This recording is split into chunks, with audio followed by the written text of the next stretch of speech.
Every morning when the sun rises, I want to sing my life to you. Jesus, I love to worship you. Every moment I am in your presence, I will wait on you, my Lord. Jesus, I want to be with you. Pleasing you, worship you forever, Lord. You will be my God. Loving you and follow you each day I live. I want to know you more.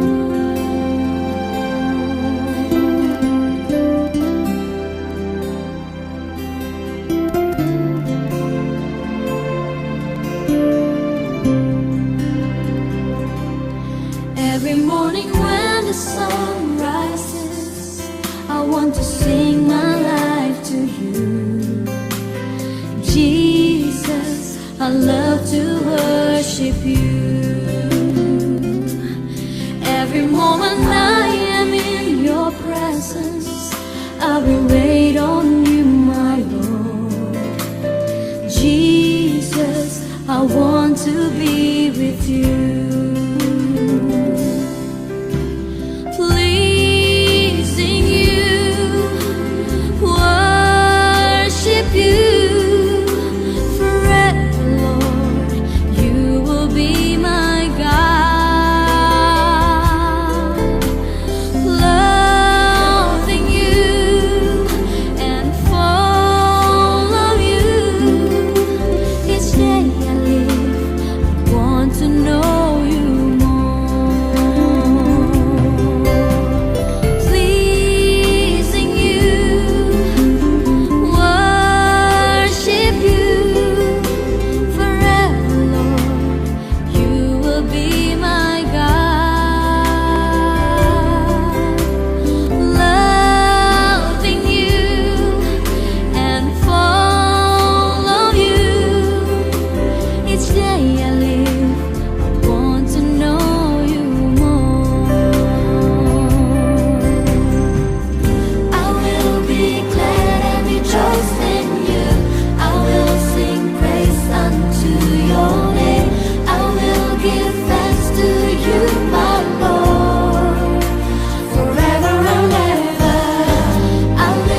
Berjuta jiwa tak tahu kemana kan pergi.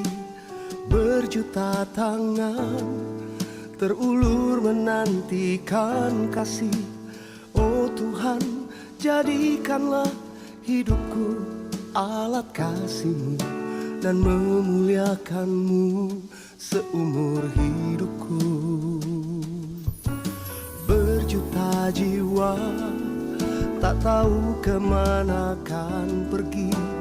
Berjuta tangan terulur menantikan kasih. Oh Tuhan, jadikanlah hidupku alat kasih-Mu dan memuliakan-Mu seumur hidupku. Melayani, mengasihi, ku ingin lebih lagi. Melayani, mengasihi, ku ingin lebih lagi. Melayani, mengasihi, ku ingin lebih lagi.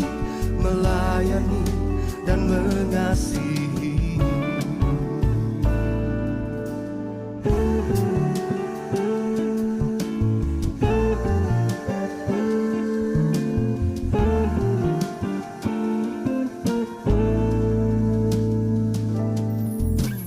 Berjuta jiwa tak tahu kemana kan pergi. Berjuta tangan terulur menantikan kasih. Oh Tuhan, jadikanlah hidupku alat kasih-Mu dan memuliakan-Mu seumur hidupku. Melayani, mengasihi, ku ingin lebih lagi. Melayani, mengasihi, ku ingin lebih lagi. Melayani, mengasihi, ku ingin lebih lagi. Melayani dan mengasihi.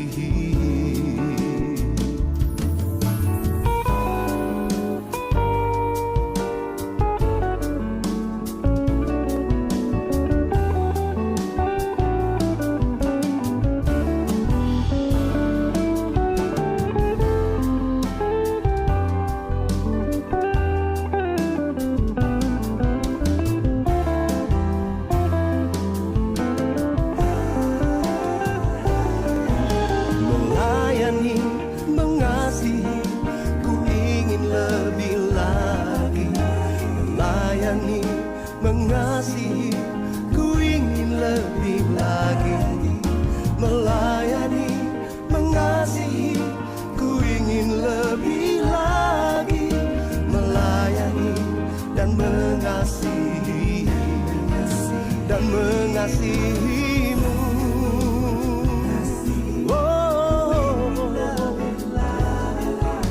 Melayani, mengasihi, ku ingin lebih lagi.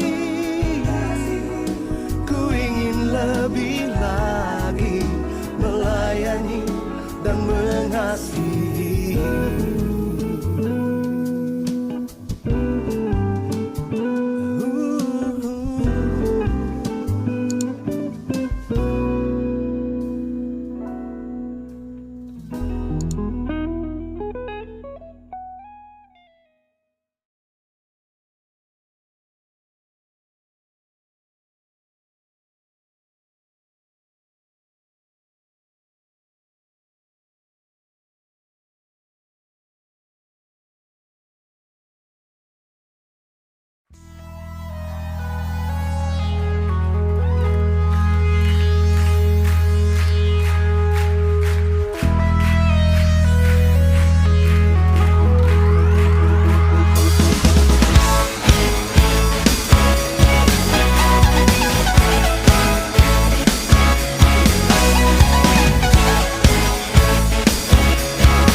yang termulia berkenan bagimu. Biar hidupku bersinar bagi kemuliaan dan keagungan-Mu Tuhan, kebesaran-Mu ku beri segalanya. Ku beri yang terbaik hanyalah bagimu, hanya untuk-Mu yang termulia berkenan bagimu.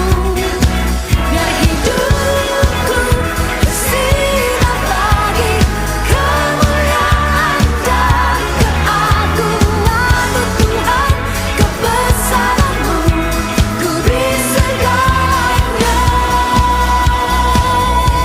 Ku beri yang terbaik.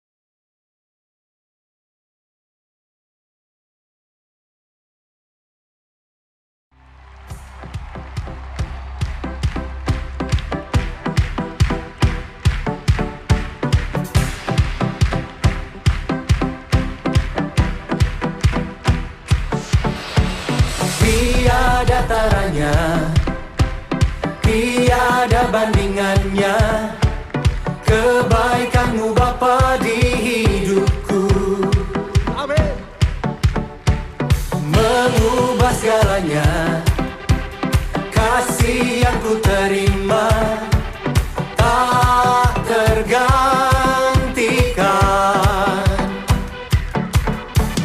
Tak tergantikan. Ku nyanyikan kebaikan-Mu yang tak lengkap oleh waktu, yang selalu mengalir dan tak pernah berhenti.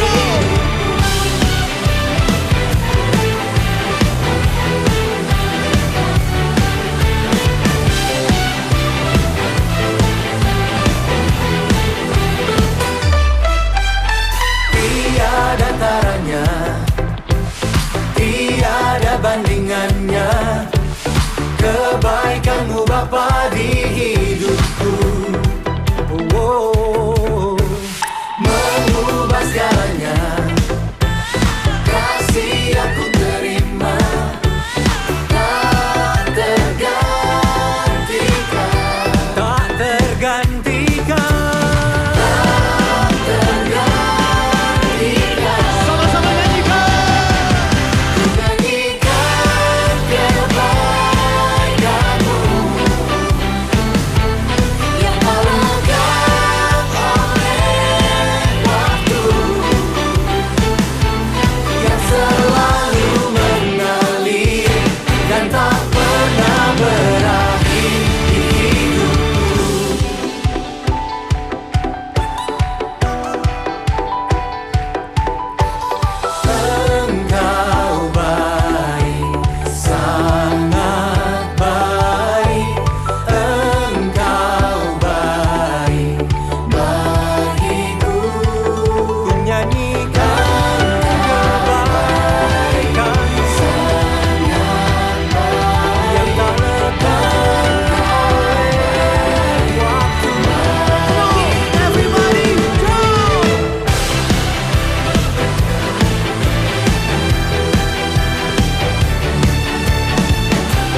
sampai garis yang terakhir.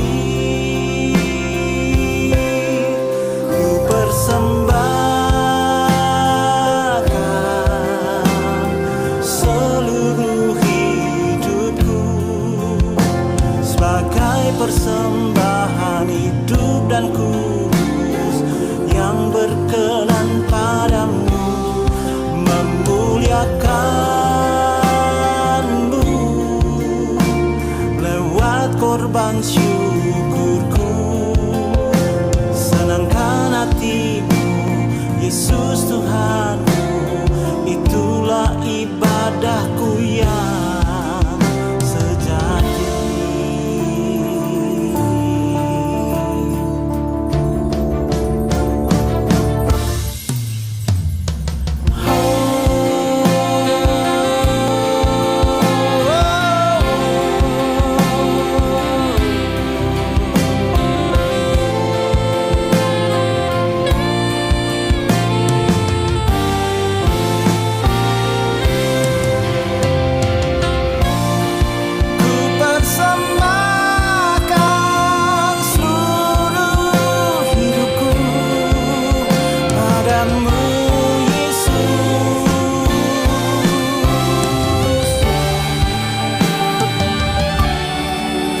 Persembahkan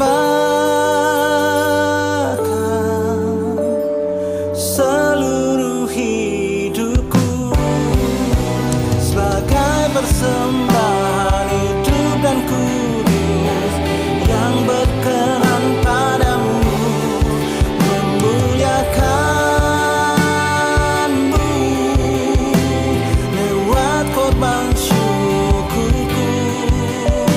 Senangkan hatimu, Yesus Tuhanku, itulah ibadahku yang sejati.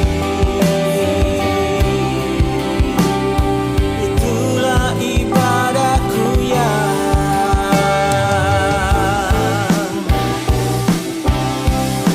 sejati.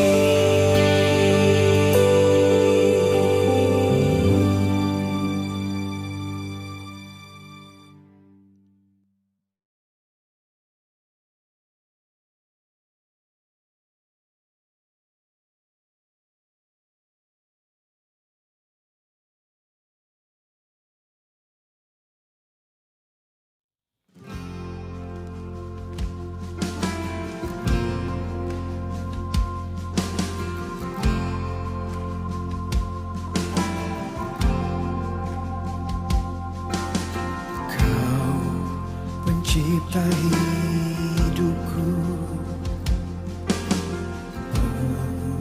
pelihara jiwaku. Kau layak terima segala pujian, ku naikkan syukurku. Kau pemilik hidupku,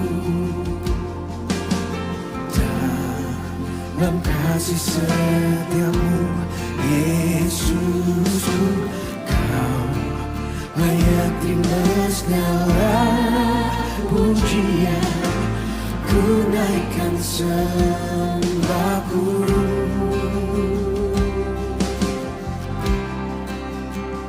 Segala pujian dan syukur bagimu, Allah yang mulia, kuduslah namamu. Kaulah yang awal, yang akhir dari segalanya. Yesus, kaulah pujian bagimu. Tepuk tangan buat Yesus.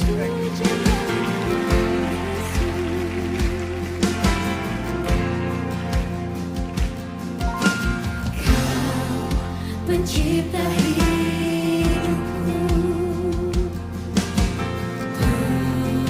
pelihara jiwaku. Kau layak terima segala pujian, ku naikkan syukur.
hujan bagiku.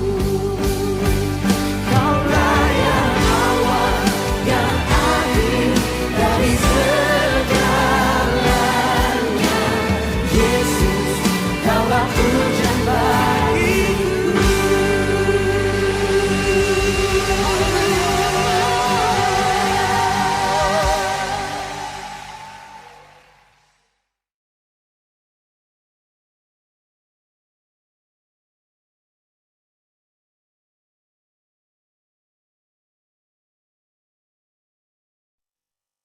Shalom Bapak Ibu, kita bertemu lagi dalam ibadah umum Gereja KDC tanggal 27 Februari 2022. Nah, kita masih beribadah secara online. Diharapkan Bapak Ibu boleh mengikuti ibadah, tapi dengan sikap yang memang sungguh-sungguh mau datang ke hadirat Tuhan, gitu ya. Seperti yang minggu lalu saya sudah katakan, yang penting itu bukan gedung gerejanya, tapi yang penting Yesus hadir dalam ibadah setiap kita. Bapak Ibu ya, kita mau siapkan hati kita mau ambil waktu sejenak, kita mau berdoa, kita mau mengucap syukur sama Tuhan. Kalau Tuhan masih kasih kita kesempatan satu hari lagi untuk boleh bangun dengan tubuh yang sehat, untuk boleh beraktivitas, biar kita sungguh boleh memuliakan nama Tuhan, kita boleh sungguh memberikan hidup kita sepenuhnya hanya kepada Tuhan.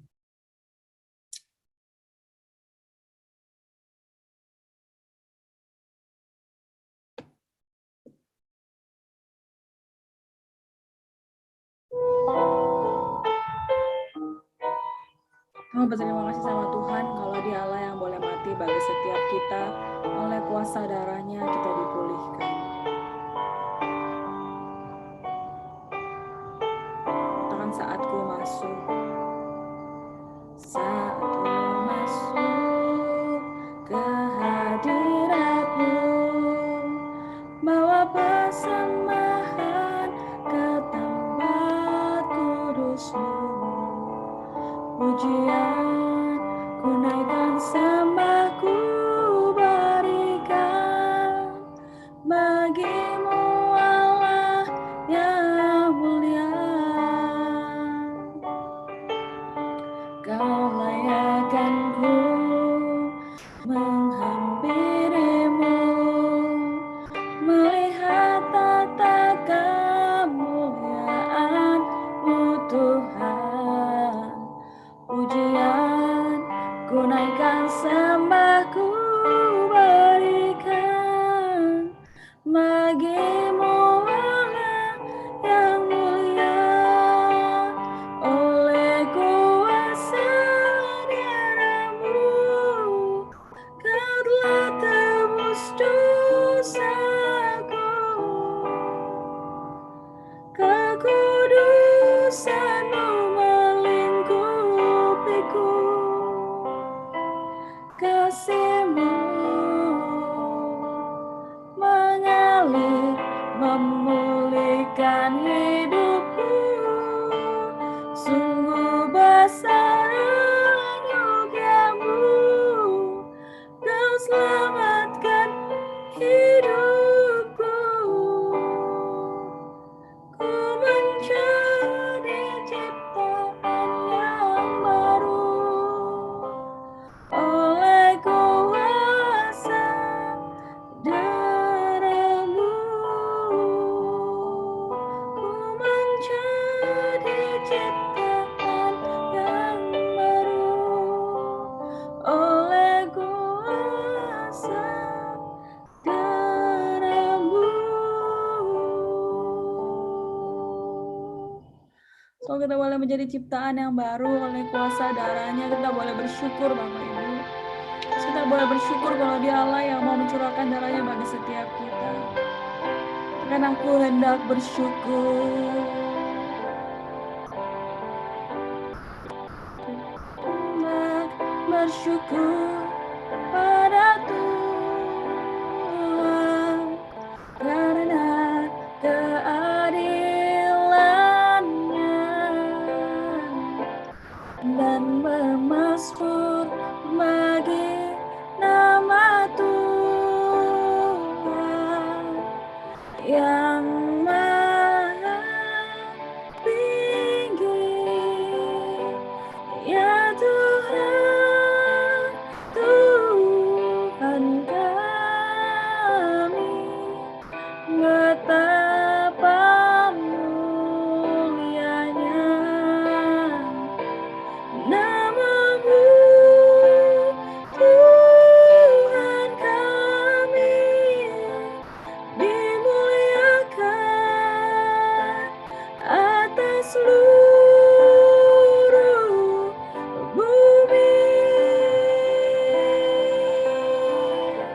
Aku hendak bersyukur. Aku hendak bersyukur pada Tuhan karena keadilan-Nya dan bermazmur bagi nama Tuhan yang maha tinggi. Ya Tuhan, Tuhan kami, betapa mulianya nama-Mu, Tuhan kami, dimuliakan atas seluruh bumi. Ya Tuhan, Tuhan kami, betapa mulianya nama-Mu, Tuhan kami, dimuliakan atas seluruh bumi. Dimuliakan atas seluruh bumi.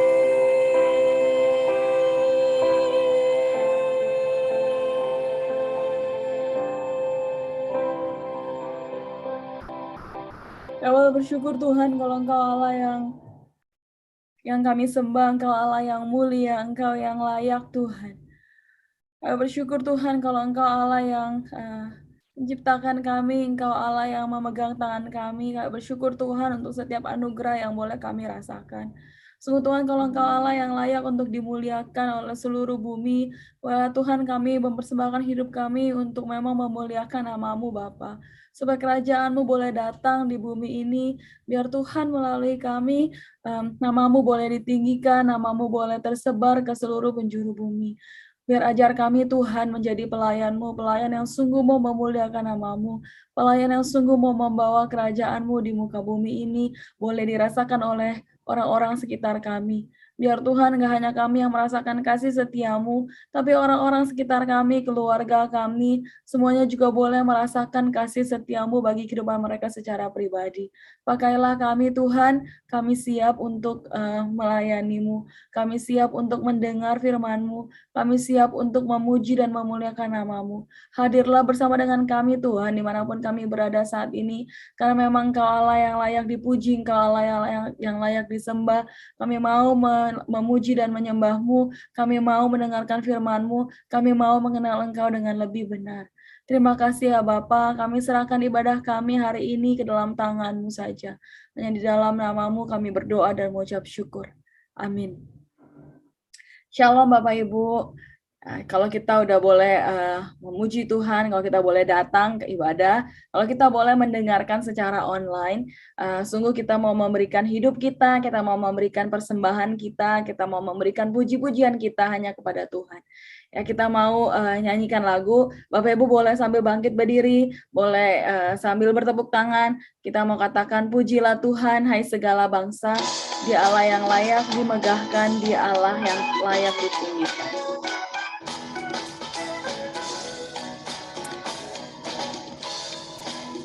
Kita sungguh mau katakan lagu ini ya Bapak Ibu.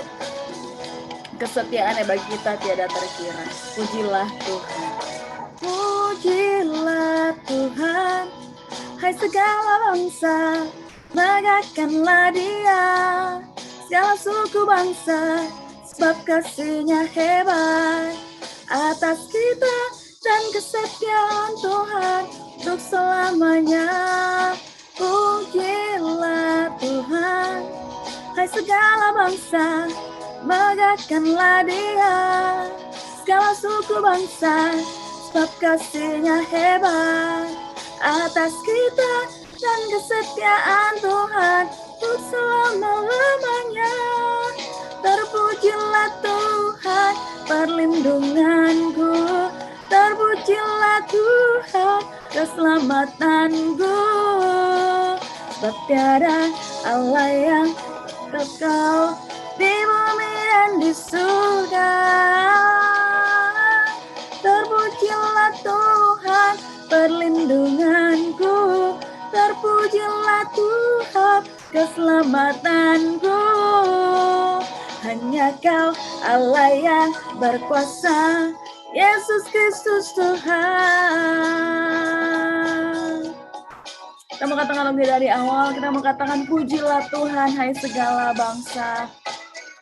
Pujilah Tuhan, hai segala bangsa, banggakanlah Dia, segala suku bangsa, sebab kasih-Nya hebat atas kita dan kesetiaan Tuhan untuk selamanya. Pujilah Tuhan, hai segala bangsa, banggakanlah Dia, segala suku bangsa, sebab kasih-Nya hebat atas kita dan kesetiaan Tuhan untuk selama-lamanya. Terpujilah Tuhan perlindunganku, terpujilah Tuhan keselamatanku. Sebab tiada Allah yang seperti Kau di bumi dan di surga. Terpujilah Tuhan perlindunganku, terpujilah Tuhan keselamatanku.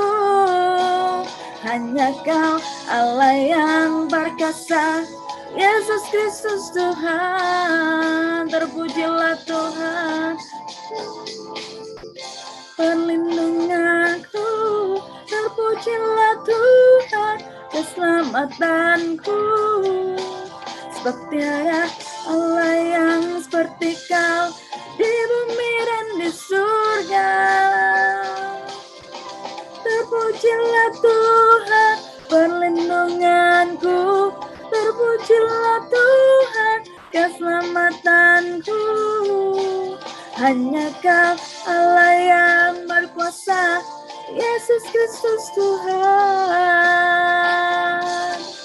Terpujilah Tuhan perlindunganku, terpujilah Tuhan keselamatanku. Sebab tiada Allah yang seperti Kau di bumi dan di surga. Terpujilah Tuhan perlindunganku, terpujilah Tuhan keselamatanku. Hanya Kau Allah yang berkuasa, Yesus Kristus Tuhan. Yesus Kristus Tuhan. Yesus Kristus Tuhan. Yesus Kristus Tuhan.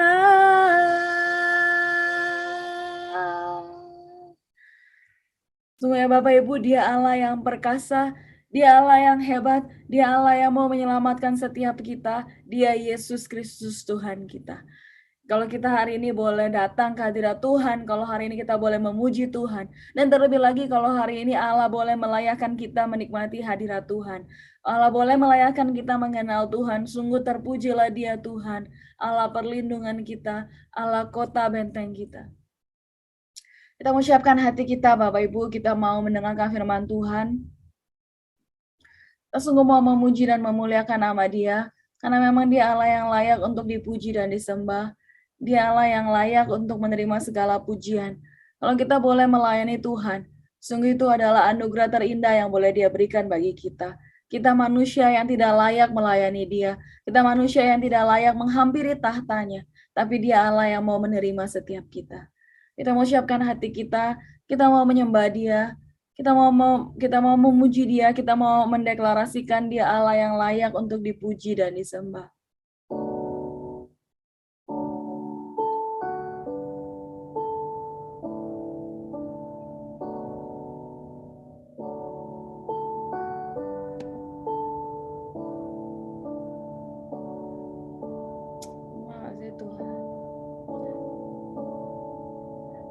was my cross you bore, so I could live in the freedom you died for. And now my life is yours, and I will sing of your goodness forevermore. What is your name, Jesus? You deserve the praise. What is your name? What is your name, Jesus? You deserve the praise. What is your name?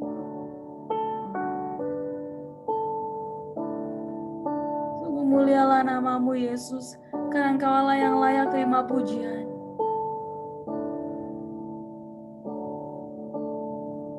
And now my shame is gone, I stand amazed in your love undeniable.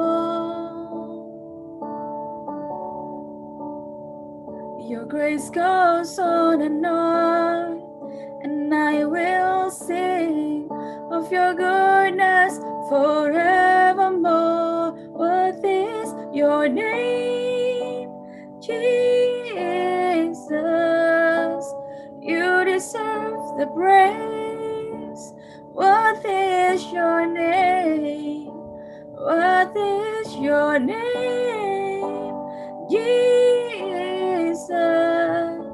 You deserve the praise. What is your name? Oh, Jesus, you deserve the praise. What is your name? What is your name, Jesus? You deserve the praise. What is your name? Oh, Jesus, you are worthy. You are worthy.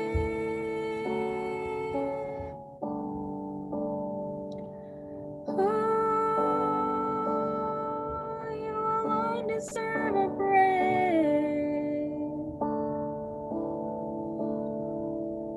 Be exalted now in the heavens as your glory fills this place. You alone deserve our praise. You're the name above all names. Be exalted now in the heavens as your glory fills this place. You alone deserve our praise. You're the name above all names. Be exalted now in the heavens as your glory fills this place. You alone deserve our praise. You're the name above all names. Be exalted now in the heavens as your glory fills this place. You alone deserve our praise. You're the name above all names. Oh, be exalted. You alone deserve our praise. Be exalted. You're the name above all names, Jesus.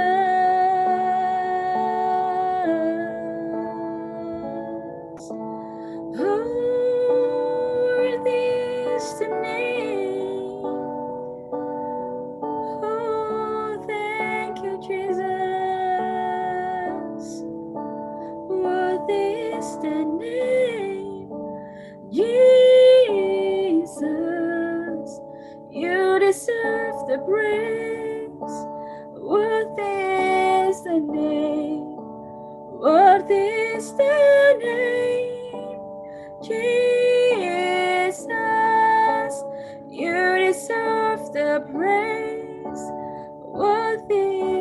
your name.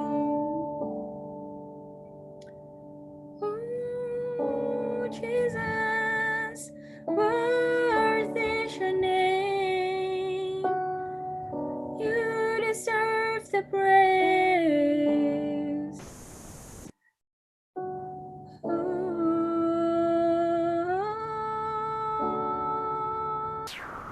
Shalom saudara-saudara yang kekasih di dalam Yesus Kristus Tuhan kita. Kita bertemu lagi di dalam ibadah raya kita walaupun online, yaitu hari Minggu ya pada tanggal 27 Februari 2022 di GBI KDC. Tapi puji Tuhan, kita masih terus bisa melayani Tuhan, kita masih terus bisa mendengarkan firman Tuhan. Kalau kita tadi sudah memuji nama Tuhan, biarlah pada saat ini kita akan mendengarkan sebagian akan firman Tuhan. Apa yang Tuhan mau kita lakukan dalam kehidupan kita hari lepas hari. Biarlah Tuhan yang bekerja di dalam hati dan pikiran kita masing-masing. Pada saat ini saya diberikan tema misi pelayanan. Pelayanan itu adalah apa? Pelayanan itu adalah respon orang percaya. Mungkin di sisi satu, orang tuh banyak yang mengejar pelayanan. Orang berkata bahwa itu adalah sesuatu yang harus dikejar. Sedangkan di sisi yang lain, mungkin dari orang lain lagi, itu mungkin kurang diperhatikan. Maksudnya ya boleh melayani, ya boleh juga enggak. Dikasih ya diambil, nggak dikasih ya sudah. Yang penting saya datang ke gereja, ikut kebaktian, itu cukup buat saya. Kita lihat apakah benar itu yang Tuhan kehendaki di dalam kehidupan kita. Nah, kita akan bahas pada hari ini. Sebelum kita membahas firman Tuhan kita ini, marilah kita akan berdoa terlebih dahulu. Tuhan Yesus Allah Bapa kami yang bertata di dalam kerajaan surga, kami mengucap syukur atas kebaikan yang telah Kau berikan bagi kami. Kami ada pada saat ini adalah karena kasih anugerah-Mu yang melimpah kepada kami Tuhan. Sehingga kami masih dapat mendengarkan sebagian akan firman-Mu Bapa. Berkata-katalah Tuhan melalui mulut hamba-Mu ini Bapa. Sehingga apa yang Kau mau kami dapat melakukannya dalam kehidupan kami hari lepas hari Tuhan. Berikanlah pengertian kepada kami semua Bapa. Apa yang Kau kehendaki Bapa di dalam kehidupan kami. Tuhan, kami serahkan ibadah kami ini dari awal, pertengahan, hingga akhirnya ke dalam tangan-Mu. Haleluya. Sama-sama kita katakan amin. Ya, kita akan membahas agenda kita pada hari ini adalah apakah pelayanan itu pilihan atau kewajiban. Kita juga membahas apakah makna pelayanan, apakah prinsip pelayanan, dan apakah dasar pelayanan. Yang pertama kita lihat pilihan atau kewajiban. Di dalam 1 Yohanes 2 ayat 3-6, kita baca ya, ayat 3-6. Dan inilah tandanya bahwa kita mengenal Allah, yaitu jikalau kita menuruti perintah-perintahnya. Yang keempat, barang siapa berkata, aku mengenal dia, tetapi ia tidak menuruti perintahnya, ia adalah seorang pendusta, dan di dalamnya tidak ada kebenaran. Ayat 5, tetapi barang siapa menuruti firman-Nya, di dalam orang itu sungguh sudah sempurna kasih Allah. Dengan itulah kita ketahui bahwa kita ada di dalam Dia. Barang siapa mengatakan bahwa ia ada di dalam Dia, ia wajib hidup sama seperti Kristus telah hidup. Ayat ketiga itu sangat jelas mengatakan bahwa kita mengenal Allah, maka kita mau menuruti segala perintah-perintahnya. Ini adalah jamak perintahnya. Kenapa? Karena bukan perintah, tapi perintah-perintahnya. Berarti perintah Tuhan adalah banyak, bukan hanya satu. Tetapi di dalam ayat 4, kalau kita lihat, di situ dikatakan apa? Satu perintahnya saja, yaitu tidak kita lakukan, dan dia mengatakan mengenal Allah, maka ayat ini mengatakan dengan jelas bahwa ia adalah pendusta dan tidak ada kebenaran. Ingat saudara-saudara, ayat 3 perintah-perintahnya itu banyak yang Tuhan berikan. Tetapi di dalam ayat 4 itu ditegaskan sekali lagi. Kalau kita tidak menuruti perintahnya, berarti satu perintah ya itu dikatakan perintah-perintahnya. Maka dikatakan kita adalah pendusta dan tidak ada kebenaran. Tetapi di ayat 5 kembali dipertegas, kalau kita menuruti firman-Nya, maka sungguh sempurna kasih Allah.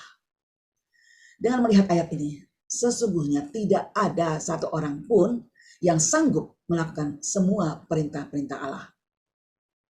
Jadi yang mungkin adalah melakukan sebagian dari perintah Tuhan yang ada di dalam firman Tuhan, yang Tuhan sudah berikan bagi kita. Maka adanya ayat keempat di dalamnya ini, tidak ada kebenaran. Itulah sebabnya Rasul Paulus menulis dari dalam kitab Roma 3 ayat 10 bahwa tidak ada seorang pun yang benar. Seorang pun tidak dikatakan. Apabila ada orang yang berani mengatakan bahwa mereka ada di dalam kebenaran, tetapi orang tersebut tidak melakukan semua perintah Tuhan, mereka adalah dusta. Dan mereka adalah orang-orang yang sombong. Ayat ini justru mengingatkan kepada kita bahwa kalau kita mengatakan kita hidup dalam kebenaran, atau lebih tepatnya kita adalah orang yang dibenarkan, itu sama sekali bukan karena kita pantas menerimanya. Karena kita sudah melakukan sebagian perintah-perintahnya, tetapi semata-mata oleh karena anugerah Allah. Kalau bukan kemurahan Allah, maka kita tidak mungkin bisa mengatakan bahwa kita ada di dalam kebenaran. Oleh karena itu, setiap kita yang berani mengatakan bahwa kita sudah hidup dalam kebenaran, karena dibenarkan, maka seharusnya kita menyadari semua itu karena anugerah, sehingga tidak ada kesombongan di dalam kita, tidak ada kesombongan di dalam diri kita yang dengan berani dan mengatakan bahwa saya sudah ada di dalam kebenaran. Melainkan kita harus menyadari bahwa saya wajib hidup sama seperti Kristus. Dan pertanyaannya sekarang, bagaimana Kristus menghidupi kehidupannya sehingga kita bisa meneladani Yesus itu? Bagaimana Kristus menghidupi kehidupannya sehingga kita bisa meneladaninya? Yaitu kita lihat di dalam Yohanes 20 ayat 28. Kita baca, sama seperti anak manusia datang bukan untuk dilayani, melainkan untuk melayani dan untuk memberikan nyawanya menjadi tebusan bagi banyak orang. Sangat jelas bahwa Yesus hidup untuk melayani. Berarti kehidupan orang benar adalah kehidupan untuk melayani, bukan untuk dilayani. Kebanyakan dari kita adalah ingin dilayani. Kalau disuruh melayani, nanti dulu. Tidak semua orang memahami dengan benar arti pelayanan. Ada yang berpikir bahwa pelayanan hanya dilakukan oleh orang-orang tertentu yang memiliki karunia. Oh, dia melayani, itu karena panggilan. Saya belum terpanggil. Itu bukan panggilan saya, berarti saya nggak perlu melayani dulu. Atau ada orang yang berkata lagi, nanti sajalah saya baru melayani. Sekarang masih belum waktunya Tuhan. Saudara-saudara, untuk memahami arti pelayanan, harus dimulai dengan pengertian tentang apa arti hidup kita di dunia ini. Dan untuk apa kita ada di dalam dunia ini. Semua orang yang percaya, itu yang orang Kristen yang menganggap dirinya sudah percaya kepada Tuhan, menyerahkan dirinya sepenuhnya kepada Tuhan, itu harus tahu bahwa kita di dalam dunia ini adalah sebagai partnernya Allah dan melayani Tuhan. Oleh karena itu, melayani bukanlah suatu pilihan, tetapi suatu kewajiban orang-orang yang dibenarkan oleh Allah. Setelah kita paham bahwa orang yang dibenarkan Allah wajib melayani, bukan pilihan. Ingat sekali lagi, kewajiban atau keharusan di dalam melayani Tuhan. Semua orang yang percaya kepada Tuhan adalah pelayan disebutnya, atau hamba, atau doulos, itu seperti yang Rasul Paulus katakan di dalam Roma 1 ayat 1. Kita harus sadar bahwa hanya kepada Allah Bapa, Tuhan Yesus Kristus yang kita sembah. Karena pelayanan yang kita layani itulah bukan melayani manusia, tetapi kita melayani Tuhan, melayani Allah Bapa yang di surga. Bukan melayani bos kita, atau bukan melayani orang-orang yang kita anggap lebih tinggi dari kita. Oleh karena itu pelayanan sejati itu tidak dapat dibatasi oleh tembok gereja. Maksudnya apa? Artinya pelayanan itu tidak hanya dilakukan di dalam gereja, tetapi bisa dilakukan di rumah, di sekolah, di tempat kerja, di lingkungan sekitar, atau tetangga kita, di mana saja kita bisa melayani. Tidak terbatas oleh ruang dan waktu. Jadi jangan hanya di dalam gereja kita melayani supaya orang memanggil atau mengatakan kita bahwa kita adalah orang yang kudus, orang yang baik, tingkah laku kita juga baik, lemah lembut. Tetapi setelah kita habis melayani di dalam gereja, kita keluar dari gereja, orang mengatakan kita lagi bukannya kudus, tetapi apa? Kudis mungkin. Kenapa? Karena kelakuan kita sudah berubah, sudah berbeda, karena kita merasa bahwa bukan Tuhan lagi yang kita layani, tetapi orang-orang di sekitar kita. Banyak kegiatan atau sepak terjang kita tidak terpuji. Kita tidak memiliki integritas. Sebagai contoh, ada seorang hamba Tuhan, pelayan Tuhan, dia mengendarai motor pada waktu dia ingin pergi ke suatu tempat. Di dalam gereja dia melayani dengan sungguh-sungguh sebagai pemuji, sebagai pemain musik. Tapi setelah dia di luar gereja, dalam kehidupan sehari-hari, waktu dia pergi mengendarai motor, ada lampu merah. Dia terobos lampu merah. Kemudian polisi memberhentikan motornya. Polisi bertanya, mengapa kamu menerobos lampu merah? Apakah kamu melihat lampu merah? Dan orang itu berkata, saya melihat lampu merah. Loh, mengapa kamu masih terobos? Polisi itu dengan terkejut mendengar jawaban pemuda itu. Dia jawab, lampu merah saya lihat Pak, tetapi Pak Polisi saya tidak lihat. Nah ini dia. Kalau kita mau melayani Tuhan, baik di dalam gereja atau di mana saja, ingat, tetap kita menjadi orang yang menjadi panutan bagi orang lain di sekitar kita. Oleh karena itu pelayanan kita harus berdasarkan hati yang tulus kepada Allah. Ada dua aspek melayani, yaitu melayani secara gerejawi di lingkungan gereja dan melayani secara individu di kehidupan sehari-hari. Melayani di dalam gereja itu seperti melayani jemaat, itu sebagai pengkhotbah, WL, singer, pemusik, atau usher, sound system, pembawa kolektan, pendoa, itu kita melayani dalam gereja. Tapi kalau melayani secara individu, yang mungkin seperti sharing, kita kunjungan, kita hibur orang yang susah, kita mendatangi keluarga, teman, sahabat di luar lingkungan gereja. Tetapi melayani dalam dua aspek ini penting nggak? Sangat penting, baik gerejawi maupun secara individu. Nah, kalau kita melayani di dalam gereja, mungkin hanya terbatas seminggu sekali, tiap hari Minggu. Atau bahkan sebulan sekali kalau dapat tugas. Tetapi melayani secara individual itu dapat dilakukan setiap waktu. Dari Senin sampai Minggu kita bisa melayani orang-orang yang perlu kita layani. Baik dalam keluarga maupun dengan teman kita, sahabat kita, siapa saja yang kita temui, kita pun dapat melayani mereka. Bukan hanya untuk sebagai pengkhotbah, bukan hanya sebagai untuk kita melayani dalam hal-hal alat-alat musik segala macam, tetapi dengan doa, penghiburan bagi mereka, itu pun termasuk melayani. Di dalam kita melayani, ingat, tidak ada keluhan, tidak ada kesedihan. Yang ada adalah damai sejahtera. Kita tidak perlu bosan, tidak ada kebosanan dalam melayani Tuhan. Karena yang kita layani adalah Tuhan. Kita layani Tuhan untuk memuliakan Tuhan, menyenangkan hati Tuhan. Bukan untuk memuliakan diri sendiri atau menyenangkan diri kita sendiri. Mengapa? Karena kita melakukan itu untuk Tuhan. Bukan berarti kita berkorban semuanya itu untuk Tuhan. Padahal Tuhan sudah berkorban untuk kita. Walaupun kita seringkali mendapat perlakuan buruk dari orang yang kita layani. Di dalam Yohanes 15 ayat 18 dan 25 dikatakan, jikalau dunia membenci kamu, ingatlah bahwa ia telah lebih dahulu membenci aku daripada kamu. Tetapi firman yang ada tertulis dalam kitab Taurat mereka harus digenapi. Mereka membenci aku tanpa alasan. Saudara-saudara sekalian, kita ingat, semua orang akan menduga bahwa seorang melakukan pelayanan, tetapi sesungguhnya hanya orang itu sendiri yang bersangkutan yang mengetahui benarkah dia melakukan pelayanan. Dan Tuhanlah yang tahu apa yang ia lakukan. Melakukan pelayanan itu hanya melakukan tugas saja karena diberikan pelayanan, atau benar-benar melayani dari hati dengan tulus. Bagaimana melakukan tugas sedemikian rupa sehingga yang dilakukan itu menjadi suatu pelayanan yang tadinya kita diberikan tugas oleh gereja mungkin atau oleh pemimpin kita yang tugas sehari-hari itu dirubah menjadi bentuk pelayanan. Itu membutuhkan kerelaan, membutuhkan pengorbanan, tetapi bukan untuk kepentingan diri sendiri, melainkan untuk kepentingan orang lain. Akibatnya tidak selamanya menghasilkan kebaikan bagi pelayan tersebut. Kita melayani, kita dicaci maki, kita diusir mungkin pas datang ke rumah orang. Wah, orangnya sudah tidur. Wah, lah sedang pergi. Kita datang lagi ingin berdoa atau mendoakan atau mengunjungi saudara-saudara kita yang sakit atau saudara-saudara yang sudah lama tidak ke gereja. Mungkin mendapat perlakuan yang buruk, itu kita mungkin tidak diterima, kita mungkin disuruh pergi. Tapi ingat, Tuhan sudah memperingati kita di dalam Yohanes 15 ayat 18.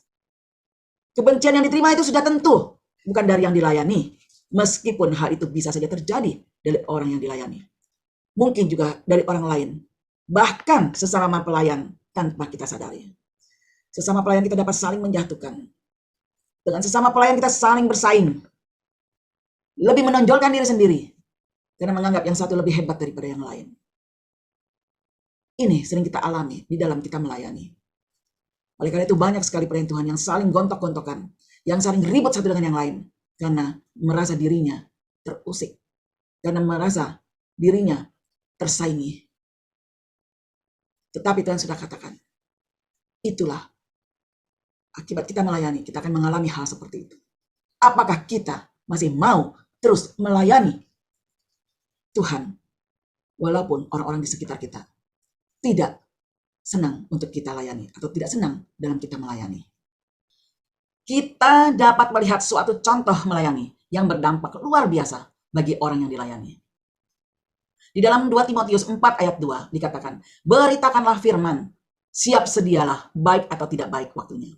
Nyatakanlah apa yang salah, tegurlah dan nasihatilah dengan segala kesabaran dan pengajaran.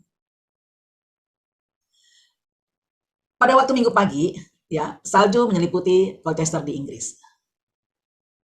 Semula John Eglin berniat tinggal di rumah, sebab berjalan kaki hampir 10 km ke gereja dalam cuaca bersalju tidaklah mudah. Karena tanggung jawabnya sebagai diaken, itu membuatnya dia berubah pikiran. Ia pun berangkat ke gereja di tengah hujan salju yang lebat. Di gereja itu hanya 12 jemaat yang hadir dan 1 jiwa baru, yaitu seorang remaja berumur 13 tahun. Sang pendeta tidak bisa datang karena rumahnya tertimbun salju. Sebagian jemaat menyarankan, udahlah kebaktian ditiadakan saja. Tetapi Eglin tetap mengadakan kebaktian. Karena pendetanya tidak hadir, Eglin pun berkhotbah.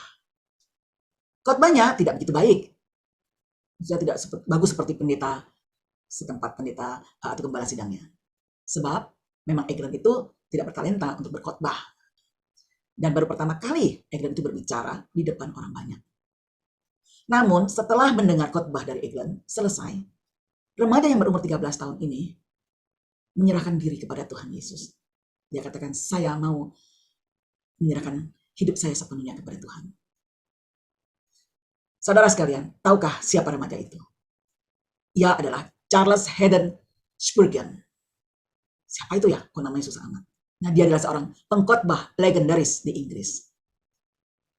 Kita lihat kejadiannya. Seandainya Eglin memutuskan untuk tinggal di rumah dan meniadakan kebaktian, mungkin negara Inggris atau bahkan kekristenan tidak akan pernah memiliki Spurgeon. Nah, pada minggu pagi yang dingin itu, Eglin mencatat sejarah dan Inggris dapat mengenal Tuhan Yesus sebagai juru selamat. Sebetulnya setiap hari kita juga punya kesempatan untuk menciptakan sejarah di dalam pelayanan-pelayanan yang kita lakukan. Tetapi apakah kita benar mau melayani Tuhan dalam keadaan situasi apapun, dalam keadaan apapun yang terjadi? Eglin, apapun yang terjadi, walaupun salju menutupi jalanan, cuaca dingin, mungkin orang bisa beku pada saat itu, dia tetap melayani Tuhan. Kita pikir itu tidak ada hasilnya, yang datang hanya 12. 13 dengan remaja, umur 13 tahun. Tetapi, Tuhan tidak melihat jumlah yang kita layani, tapi Tuhan melihat hati kita yang mau melayani. Dan pada saat itu tidak akan pernah sia-sia pelayanan kita lakukan. Karena Tuhan bekerja. Mungkin kita juga sebagai seorang guru sekolah minggu, kita mengajar sekolah minggu, menceritakan sekolah minggu, cerita-cerita Alkitab. Ada murid yang bandel, yang nakal. Apakah kita mau tinggalkan, udah saya tinggal aja tidak menjadi guru sekolah minggu? Tidak, saudara. Layanilah, tetap setia. Sebab siapa tahu kelak seseorang dari mereka akan dipakai Tuhan dengan luar biasa. Kita dapat melihat pada waktu Tuhan memberi makan 5.000 orang dengan 5 ketul roti dan 2 ekor ikan yang dibawa oleh seorang anak. Mereka adalah anak kecil, anak biasa. Namanya pun tidak tercatat dalam Alkitab. Tetapi kejadiannya, sejarahnya tertulis di dalam Alkitab. Namun karena kemurahan hati dari anak itu, mujizat Yesus memberi makan 5.000 orang dengan 5 roti dan 2 ikan tercatat di dalam Alkitab. Juga kalau kita melihat seorang perawat yang melayani di ruang gawat darurat, apapun yang sedang mereka tulis, mungkin sedang menulis laporan, sedang minum teh, atau melakukan kesibukan lain. Tetapi setelah mereka mendengar bunyi tanda darurat, mereka meninggalkan semua pekerjaannya, dan mereka lari ke ruang gawat darurat. Mereka melakukan tugasnya, yaitu mungkin ada yang mengambil mesin untuk pompa jantung, ada yang mengambil oksigen, atau mengambil tensi darah, dan mengambil alat-alat lainnya. Untuk menolong orang yang sedang gawat darurat. Kalau mereka tidak melakukan tugas itu, mereka anggap sepi saja pekerjaan atau tugas mereka, maka orang yang sakit dalam keadaan sakit gawat itu akan meninggal dunia. Tapi karena dia bertugas untuk melayani, mempunyai hati yang mau melayani, mungkin pada saat itu ada orang yang tertolong, walaupun ada juga yang meninggal. Tapi mereka sudah melakukan tugasnya, yaitu melayani sesama manusia. Bagaimana dengan kita, orang yang sudah percaya dan yang sudah diselamatkan oleh Tuhan? Maukah kita pun melayani dalam keadaan apapun juga? Kondisi apapun juga, maukah kita melayani? Mungkin di tengah fitnahan, di tengah cercaan, kita tetap masih mau melayani. Di dalam COVID ini, gereja-gereja banyak yang tutup. Apakah kita mau melayani juga? Secara offline atau secara online? Dan kalau kita sudah melayani secara online dan offline, bagaimana dengan jemaat? Banyak sekali orang mengatakan, ya sudah ini kan COVID. Udahlah Tuhan juga tahu, gak usahlah kita melayani. Buka-buka online juga pakai kuota mahal. Saudara-saudara, apakah terpikir pada kita bahwa ada orang yang pada saat itu mungkin mendengarkan firman Tuhan? Mereka yang tadinya tidak percaya kepada Tuhan, tapi setelah dia mendengarkan firman Tuhan, pada saat itu, lalu dia meninggal.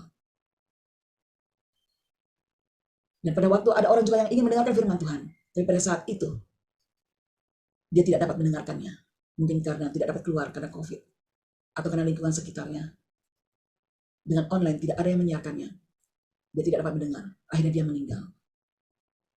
Bagaimana tanggung jawab kita sebagai pelayan Tuhan di hadapan Tuhan? Apakah kita dapat mengatakan, Tuhan saya melayani Engkau? Padahal Tuhan sudah melayani kita. Sudah memberikan keselamatan bagi kita. Sudah berkorban untuk kita.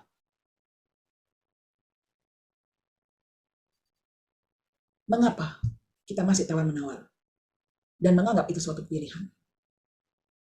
Ingat saudara-saudara, pelayanan itu suatu keharusan. Apapun yang terjadi, kondisi apapun, kita harus melayani orang-orang yang belum mengenal Tuhan, orang-orang yang belum mendengar firman Tuhan, atau orang-orang yang sedang mengalami kebimbangan. Saya ingat. Dan saya terhibur pada waktu saya, minggu kemarin, saya mempunyai tante meninggal dunia. Tetapi saya bersyukur karena setiap hari saya sudah mengajak dia berdoa. Saya selalu menyebut nama Tuhan Yesus di hadapannya.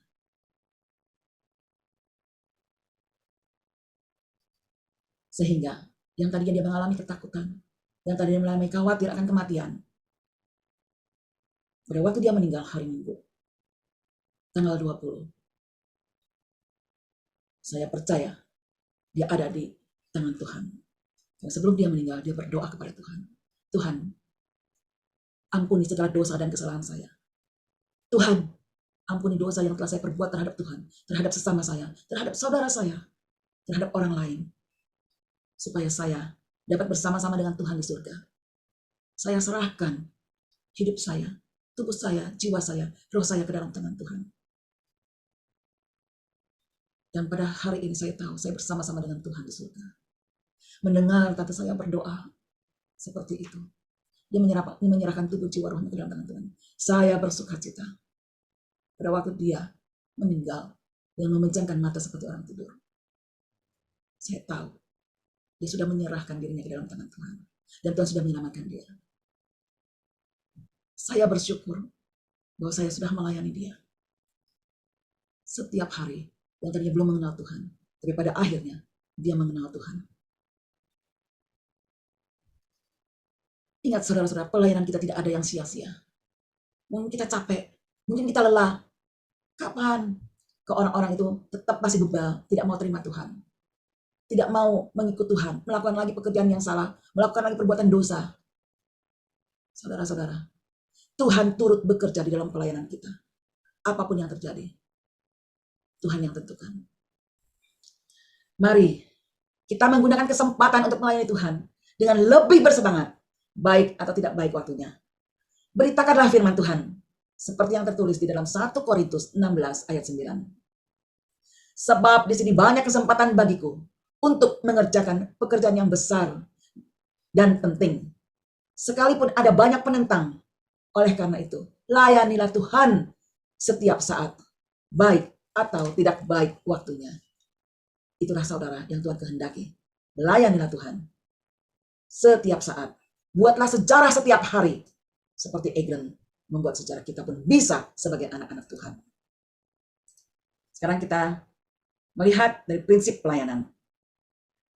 Karena sepertinya pelayanan itu berdampak buruk bagi orang yang melayani atau bagi si pelayan. Tidak heran, melakukan pelayanan bukanlah suatu pilihan yang terbaik. Banyak orang yang dibenarkan cenderung untuk tidak melakukan pelayanan, baik secara individual, apalagi secara gerejawi. Mereka mengambil posisi untuk menjadi orang yang baik saja, sudah cukup. Menurut mereka melakukan yang hal baik itu udah cukup lah. Itu juga termasuk melayani. Ya. Mereka beranggapan udah tidak usah melayani deh atau ikut organisasi gereja. Yang penting saya nggak berbuat jahat sama orang, saya tidak menyakiti orang lain. Juga saya datang ibadah rajin setiap minggu, nggak pernah bolong. Setelah ibadah saya pulang. Daripada banyak masalah, banyak mulut gitu ya, cerita-cerita sini nanti ribut, udah lebih baik saya pulang. Itu sudahlah cukup. Tetapi Alkitab mengatakan itu tidaklah cukup. Orang yang dibenarkan itu tidak cukup hanya melakukan apa yang baik, tetapi juga harus melakukan apa yang dikehendaki Allah dan apa yang benar. Selain kita mengerti akan hal ini, kita juga harus menyadari bahwa melayani itu bukanlah suatu pilihan, melainkan suatu kewajiban. Kenapa? Karena pelayanan itu satu, dia harus dilakukan dengan kerelaan. Kita lihat sini, lakukan dengan kerelaan dan kesungguhan setiap saat.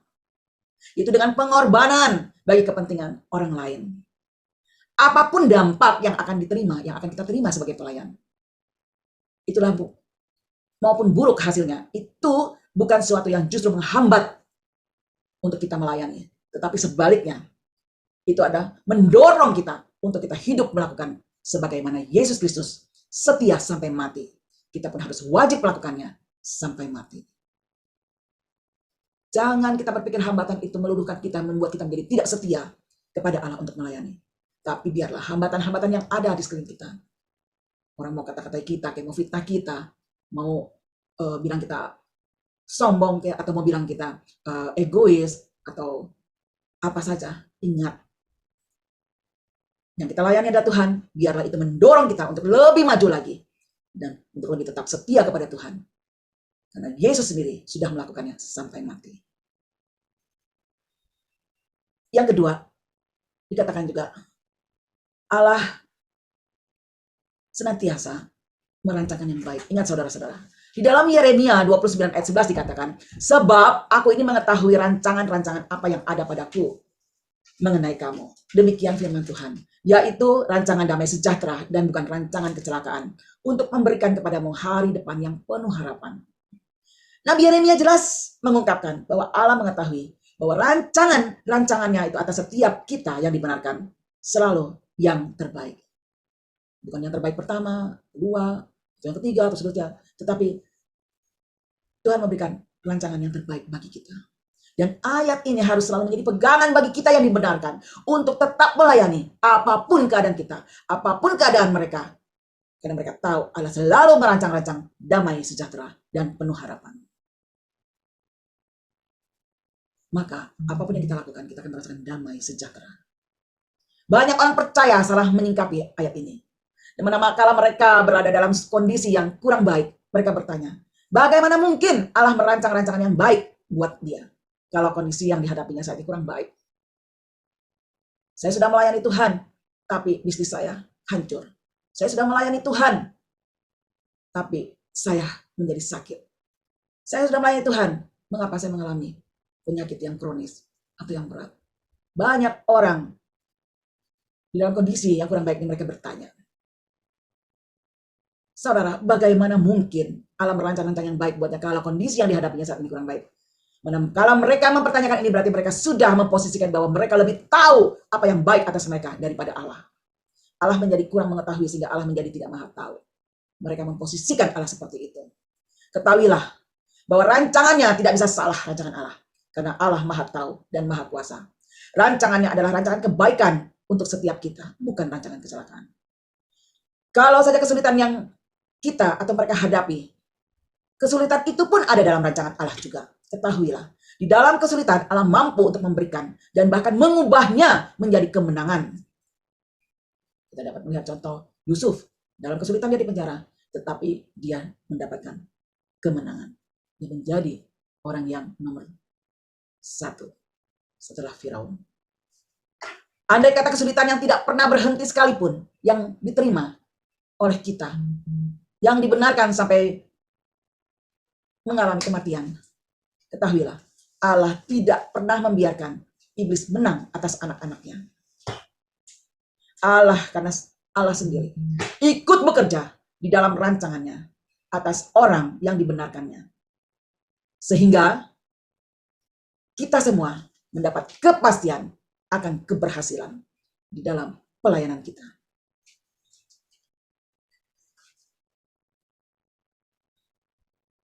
Saya teringat akan seorang yang melayani Tuhan di Afrika. Ada seorang misionaris yang mengalami kepahitan terhadap Tuhan. Itu sekitar pada tahun 1921, itu ada 2 pasang suami istri dari Stockholm, itu Swedia, menjawab panggilan Tuhan untuk melayani misi penginjilan di Afrika. Kedua pasang suami istri ini menyerahkan hidupnya untuk mengabarkan Injil dalam suatu kebaktian pengutusan Injil. Mereka terbeban untuk melayani secara Belgia Kongo yang sekarang bernama Zaire. Mereka adalah David Flood dan istrinya Svea, serta Joel Erickson dan istrinya Bertha. Setelah tiba di Zaire, mereka melapor ke kantor misi setempat, lalu dengan menggunakan parang, mereka membuka jalan melalui hutan pendalaman yang dipenuhi dengan nyamuk malaria. David dan Svea membawa anaknya, David Junior, yang masih berumur 2 tahun, dalam perjalanan. David Junior terkena penyakit malaria, namun mereka pantang menyerah dan rela mati untuk pekerjaan Injil. Tiba di tengah hutan, mereka menemukan sebuah desa di pedalaman, namun penduduk desa ini tidak mengizinkan mereka memasuki desanya. Tak boleh ada orang kulit putih yang boleh masuk ke desa. Dewa-dewa kami akan marah. Demikian kata penduduk desa itu. Di desa Dolera itu mereka ditentang habis oleh kepala suku yang khawatir kehadiran orang-orang putih ini membuat dewa-dewa setempat murka. Jadi didirikanlah sebuah pondok dari lumpur kira-kira 750 meter di luar desa. Karena tidak menemukan desa lain, mereka akhirnya terpaksa tinggal di hutan dekat desa tersebut. Setelah beberapa bulan tinggal di tempat itu, mereka menderita kesepian dan kekurangan gizi. Selain itu, mereka juga jarang mendapat kesempatan untuk berhubungan dengan penduduk desa. Setelah 6 bulan berlalu, keluarga Erickson memutuskan untuk kembali ke kantor misi. Namun keluarga Flood memilih untuk tetap tinggal, apalagi karena saat itu Svea baru hamil dan sedang menderita malaria yang cukup berat. Di samping itu, David juga menginginkan agar anaknya lahir di Afrika, dan ia sudah bertekad untuk memberikan hidupnya untuk melayani di tempat tersebut. Selama beberapa bulan, Svea mencoba bertahan melawan demamnya yang semakin memburuk. Namun di tengah keadaan seperti itu, ia masih menyediakan waktunya untuk melakukan bimbingan rohani kepada seorang anak kecil, penduduk asli dan di desa tersebut. Anak kecil itulah satu-satunya kontak dengan penduduk lokal yang diizinkan menjual telur dan daging ayam seminggu 2 kali. Dan kemudian disambut dengan senang hati, dibimbing kepada Kristus. Dapat dikatakan anak kecil inilah satu-satunya hasil pelayanan Injil melalui keluarga Flood ini. Saat Svea melayaninya, anak kecil ini hanya tersenyum kepadanya. Penyakit malaria yang diderita Svea semakin memburuk, sampai ia hanya bisa berbaring saja. Tapi bersyukur bayi perempuannya berhasil lahir dengan selamat, tidak kurang sesuatu apapun juga. Namun Svea tidak mampu bertahan. Seminggu kemudian keadaan yang sangat buruk. Dan menjelang kepergiannya, ia berbisik kepada David, "Berikan nama Aina pada anak kita." Lalu ia meninggal. David amat terpukul dengan kematian istrinya. Ia membuat peti mati buat Svea, lalu menguburkannya. Saat dia berdiri di samping kuburan, ia memandang pada anak laki-lakinya sambil mendengar tangis bayi perempuannya. Dari dalam gubuk yang terbuat dari lumpur, timbul kekecewaan yang sangat dalam hatinya. Dengan emosi yang tidak terkontrol, David berseru, "Tuhan, mengapa kau izinkan hal ini terjadi? Bukankah kami datang untuk memberikan hidup kami dan melayani engkau? Istriku yang cantik dan pandai sekarang telah tiada. Anak sulungku kini baru berumur 3 tahun dan nyaris tidak terurus.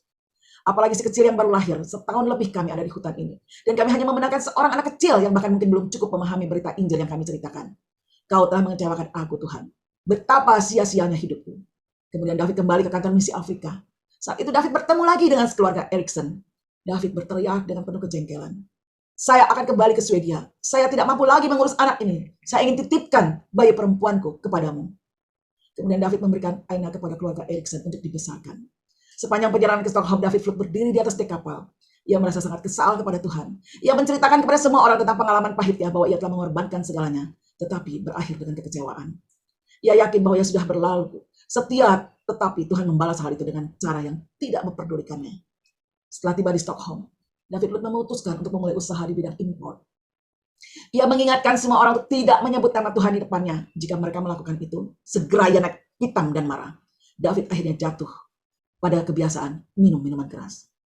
Dan tidak lama setelah David Flut meninggalkan Afrika, pasangan suami istri Erikson yang merawat Aina meninggal karena diracun oleh kepala suku dari daerah di mana mereka melayani. Selanjutnya si kecil Aina diasuh oleh Arthur dan Anna Berg.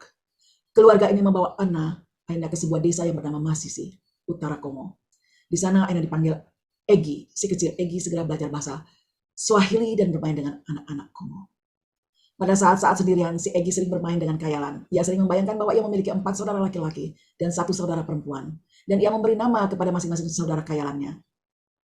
Kadang-kadang ia menyediakan meja untuk bercakap-cakap dengan saudara khayalannya. Dalam khayalannya ia melihat bahwa saudara perempuannya selalu memandang dirinya. Keluarga Berg akhirnya kembali ke Amerika dan menetap di Minneapolis. Saat Agi beranjak dewasa, ia mendapat kiriman majalah Kristen dengan berbahasa Swedia di kotak suratnya.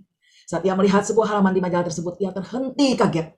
Karena foto-foto yang ada di majalah tersebut, ada sebuah kuburan primitif dengan salib putih dan di salib tertulis nama Svea Flut. Egi pun spontan beranjak ke mobilnya dan pergi menemui seseorang yang bisa menerjemahkan artikel berbahasa Swedia tersebut. Kemudian penerjemah itu membacakan dengan ringkas bahwa dulu ada pasangan suami istri misionaris yang datang ke Afrika yang memperkenalkan Yesus kepada seorang bocah laki-laki. Suami istri ini dikaruniai seorang anak perempuan, tapi ibunya meninggal dunia setelah beberapa hari. Namun melalui anak kecil yang pernah dibimbing Svea Flut, Tuhan telah menyelamatkan 600 orang Zaire ketika si bocah tersebut beranjak dewasa yang mendirikan sekolah di desanya tersebut. Dan oleh semangat belas kasihan Kristus yang ia peroleh dari Svea, kini ia telah menjadi pemimpin dari gereja Pentakosta di Zaire dan memimpin 110.000 orang-orang Kristen di Zaire. Sejak Egi pun berusaha mencari tahu keberadaan ayahnya, tapi sia-sia. Egi menikah dengan Dwayne Hurst yang kemudian menjadi presiden dari sekolah Alkitab Norwest Bible College.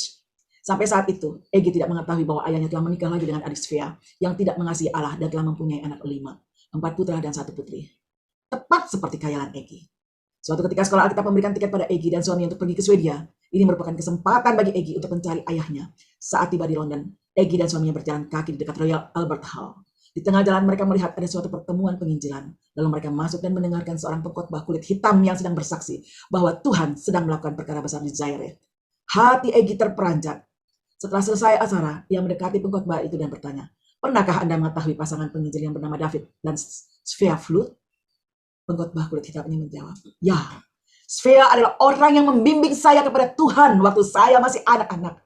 Mereka memiliki bayi perempuan, tetapi saya tidak tahu bagaimana keadaannya sekarang." Egi segera berseru, "Sayalah bayi perempuan itu. Saya adalah Egi Aina." Mendengar seruan itu, Ruhigita Ndagora, si pengkhotbah kulit hitam, segera menggenggam tangan Egi dan memeluk sambil menangis dengan sukacita. Egi tidak percaya bahwa orang ini adalah bocah yang dilayani ibunya, dan ia sudah bertumbuh menjadi seorang penginjil yang melayani bangsanya, dan pekerjaan Tuhan berkembang pesat dengan 110.000 orang Kristen, 32 pos penginjilan, beberapa sekolah Alkitab, dan sebuah rumah sakit dengan 120 tempat tidur. Esok harinya Egi meneruskan perjalanan ke Stockholm dan berita telah tersebar luas bahwa mereka akan datang. Setibanya di hotel ketika saudara telah menunggu mereka di sana dan akhirnya Egi mengetahui bahwa benar ia memiliki saudara 5 orang. Ia bertanya kepada mereka, "Di mana David kakakku?" Mereka menunjuk seorang laki-laki yang duduk sendirian di lobi. David Junior adalah pria yang nampak kering, lesu dan berambut putih seperti ayahnya. Ia pun dipenuhi oleh kekecewaan, kepahitan dan hidup yang berantakan karena alkohol. Ketika Egi bertanya tentang kabar ayahnya, David Junior menjadi marah. Ternyata semua saudaranya membenci ayahnya dan sudah bertahun-tahun tidak membicarakan ayahnya. Lalu Egi bertanya, "Bagaimana dengan saudaraku perempuan?" Tak lama kemudian, saudara perempuannya datang ke hotel itu dan memeluk Egi dan berkata, "Sepanjang hidupku, aku telah merindukanmu. Biasanya aku membuka peta dunia dan menaruh sebuah mobil mainan yang berjalan di atasnya. Seolah-olah aku sedang mengendarai mobil itu untuk mencari kamu kemana-mana." Saudara perempuan itu juga telah menjauhi ayahnya. Tetapi ia berjanji untuk membantu Egi mencari ayahnya. Lalu mereka memasuki sebuah bangunan tidak terawat. Setelah mengetuk pintu, datanglah seorang wanita dan mempersilahkan mereka duduk di dalam ruangan itu, penuh dengan botol minuman. Tetapi di sudut ruangan nampak seorang terbaring di ranjang kecil, yaitu ayahnya yang dulunya seorang penginjil. Ia berumur 73 tahun dan menderita diabetes, stroke, dan katarak yang menutupi kedua matanya. Egi jatuh di sisinya dan menangis. "Ayah, aku adalah si kecil yang kau tinggalkan di Afrika." Sesaat orang itu menoleh dan memandangnya. Air mata membasahi matanya. Lalu ia menjawab, "Aku tak pernah bermaksud membuangmu. Aku hanya tidak mampu untuk mengasuhmu lagi." Egi menjawab, "Tidak apa-apa ayah. Tuhan telah memelihara aku. Tiba-tiba wajah ayahnya menjadi gelap. Tuhan tidak memeliharamu, ia mengamuk. Karena ia telah menghancurkan seluruh keluarga kita. Ia membawa kita ke Afrika lalu meninggalkan kita. Tidak ada satupun hasil di sana. Semuanya sia-sia belaka. Egy kemudian menceritakan pertemuannya dengan seorang pengkhotbah kulit hitam. Dan bagaimana perkembangan penginjilan di Zaire. Penginjil itulah si anak kecil yang dahulu pernah dilayani oleh ayah dan ibunya. Sekarang semua orang mengenal anak kecil, si pengkhotbah itu. Dan kisahnya telah dimuat di semua surat kabar. Pada saat itu Roh Kudus turun ke atas David Flood dan ia sadar dan tidak sanggup menahan air mata. Lalu David bertobat. Tak lama setelah pertemuan itu David Flood pun meninggal. Tetapi saudara-saudara, Tuhan telah memulihkan semuanya. Kepahitan, kekecewaan yang timbul dalam hatinya sudah dihapuskan oleh Tuhan. Ingat saudara-saudara, cerita ini pun cerita sebenarnya ditujukan kepada kita semua yang merasakan kalau kita marah kepada Tuhan, apa hak kita? Mereka merasa bahwa mereka berhak marah kepada Tuhan. Seperti David Flood, awalnya dan istrinya gagal sebagai seorang misionaris. Namun kita lihat jerih payah di dalam Tuhan tidak pernah sia-sia. Terbukti bahwa belas kasihan dan kepedulian yang disertai pemberitaan Injil terhadap satu orang melahirkan 600 orang yang bertobat dan dimuridkan. Akhirnya beberapa kemudian Egy dan suaminya mengunjungi desa Ndelera dan disambut riuh. Mereka berziarah ke kubur Sea Flood. Kita harus bersyukur kepada Tuhan. Di dalam Mazmur 126 ayat 5, orang-orang yang menabur dengan mencucurkan air mata akan menuai dengan sorak-sorai. Saudara-saudara, Yohanes 12 ayat 4 mengatakan, aku berkata kepadamu, sesungguhnya jikalau biji gandum tidak jatuh ke dalam tanah yang mati, ke tanah dan mati, ia tetap satu biji saja. Tetapi jika ia mati, ia akan menghasilkan banyak buah. Dan pada saat itu terlihat jelas, banyak penginjil-penginjil yang terjadi di desa Dora dan sekitarnya. Haleluya. Inilah yang dikatakan pelayanan tidak akan pernah sia-sia. Yang kedua dikatakan, lakukanlah dengan takut dan gentar akan Dia setiap saat. Maka Allah melihat hati kita yang melayani. Bukan melihat penampilan kita dari luar, tapi melihat hati kita, saudara-saudara. Tidak melihat berapa pengorbanan yang perlu dilakukan. Dari prinsip pelayanan ini, Allah yang sudah mencukupkan segala sesuatunya. Allah yang telah memberikan segala sesuatunya. Oleh karena itu, dari prinsip pelayanan yang keempat, memahami kasih karunia Allah bagi kita. Kita harus memahami, sungguh kita hidup, kita dapat melayani karena kasih karunia Allah. Allah ikut bekerja dalam segala sesuatu. Apa yang kita lakukan, Allah turut bekerja dan Dia yang akan menjadikan kita kuat. Oleh karena itu, tidak ada pelayanan yang sia-sia. Yang kita kerjakan untuk Tuhan, melayani orang lain, tidak akan pernah sia-sia. Memberikan berkat bagi orang lain, tidak akan pernah sia-sia. Karena Allah ikut bekerja di dalam segala sesuatu. Sekarang kita lihat yang terakhir adalah dasar pelayanan. Apa dasar pelayanan kita untuk melayani Tuhan? Yang pertama adalah memahami anugerah Allah bagi setiap kita. Ingat, kita tahu, kita hidup, kita dapat melayani. Itu karena anugerah Allah. Yang kedua adalah tidak ada motivasi untuk kepentingan pribadi. Karena semuanya itu adalah untuk kepentingan orang lain. Ada contoh, ada salib, ada depan salib, samping salib, dan belakang salib. Ada 3 pendekatan orang datang kepada Yesus Kristus. Orang yang datang di depan salib adalah mereka yang datang kepada Yesus Kristus untuk mendapatkan pertolongannya. Hal ini baik gak? Baik. Kalau tidak minta pertolongan kepada Yesus, kita mau minta pertolongan kepada siapa lagi? Ya, orang-orang seperti ini akan mendapat pertolongan Tuhan. Tetapi apakah mereka orang yang dibenarkan? Mungkin harus kita lihat lagi. Ya kan? Kenapa? Kita mungkin ingat cerita 10 orang sakit kusta. Setelah disembuhkan, meminta pertolongan kepada Tuhan untuk disembuhkan, mereka mendapatkannya, tetapi hanya 1 orang yang diselamatkan. Karena 1 orang yang balik kepada Tuhan. Orang yang datang di depan salib hanya mempunyai konsep apa yang Yesus Kristus bisa perbuat. Itu adalah bagi keuntungannya. Orang-orang seperti ini cenderung untuk tidak hidup di dalam pelayanan. Tetapi mungkin saja mereka terlibat di dalam pelayanan gerejawi. Orang yang di depan salib itu tentu saja termasuk orang yang percaya. Bukan orang yang tidak percaya ya, makanya dia minta pertolongan dari Tuhan. Meskipun belum tentu orang yang dibenarkan. Karena ciri khas dari orang ini adalah tidak adanya perubahan dari diri orang itu sendiri untuk menghidupi kehidupan rohaninya. Yang sudah disembuhkan, sudah diselamatkan, ya sudah. Dan orang yang datang di depan salib ini adalah harus kita teliti apakah benar orang ini mempunyai konsep yang Tuhan berikan bagi dia. Kalau orang yang datang di samping salib adalah mereka yang sungguh-sungguh belajar menghidupi kehidupan rohaninya. Orang ini secara aktif melakukan pelayanan baik dalam kehidupan pribadinya maupun dalam kehidupan gerejawi. Seperti tadi ada pelayanan di gereja maupun pelayanan secara individual. Orang ini jelas sekali bertumbuh dalam keadaan rohaninya karena mereka menyadari sepenuhnya bahwa pelayanan itu tidaklah mudah. Dan mereka menyadari bahwa mereka itu akan mengalami aniaya sama seperti Yesus Kristus. Mereka tetap melakukan pelayanan dengan maksud supaya kerohaniannya makin bertumbuh. Terus bertumbuh. Dan orang yang percaya yang datang di samping salib itu sudah pasti adalah mereka yang diselamatkan. Mereka bahkan bangga dengan kesulitan yang dihadapinya karena pelayanan. Itu sama seperti Paulus di dalam suratnya kepada jemaat di Kolose 1 ayat 24. Dikatakan, sekarang aku bersuka cita bahwa aku boleh menderita karena kamu dan menggenapkan dalam dagingku apa yang kurang pada penderitaan Kristus untuk tubuhnya, yaitu jemaat. Nah, orang Kristen ini adalah orang yang sudah dewasa secara rohani. Orang yang percaya di samping salib ini sudah sangat baik, meskipun ia juga bukanlah standar yang Tuhan mau. Kenapa saya katakan seperti itu? Karena motivasi mereka adalah untuk kepentingan diri sendiri. Meskipun itu adalah hal yang rohani ya. Karena perbedaannya dengan orang percaya yang datang di depan salib adalah dalam hal kepentingan jasmani dan kepentingan rohani. Kalau yang pertama di depan salib adalah kepentingan jasmani, dia supaya disembuhkan. Kalau yang di samping salib adalah mementingkan kepentingan rohani. Tetapi keduanya itu sama, yaitu kepentingan diri sendiri, bukan kepentingan orang lain. Kalau saja mereka berhasil melakukannya, maka cenderung ini akan terjadi kesombongan rohani. Nah, hal inilah yang mutlak harus kita hindari. Tapi kalau orang percaya yang datang di belakang salib, itu adalah orang yang melakukan pelayanan dengan kesadaran seperti orang yang datang di samping salib. Tapi motivasinya itu bukan untuk kepentingan atau pertumbuhan rohaninya, tetapi diri sendiri, tetapi untuk orang lain dan untuk Tuhan.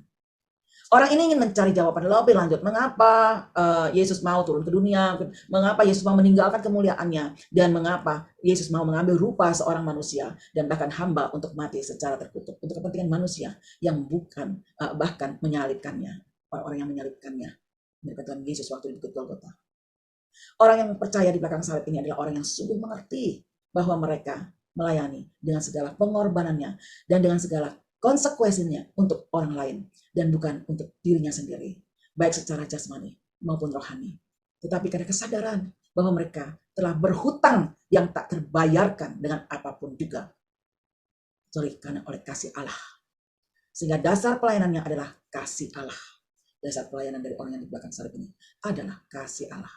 Memahami kasih Allah yang tak terbatas atas dirinya akan mendorong seseorang secara langsung untuk masuk ke dalam konsep pelayanan yang benar dan berkenan kepada Allah. Itulah yang harus kita lakukan, saudara-saudara.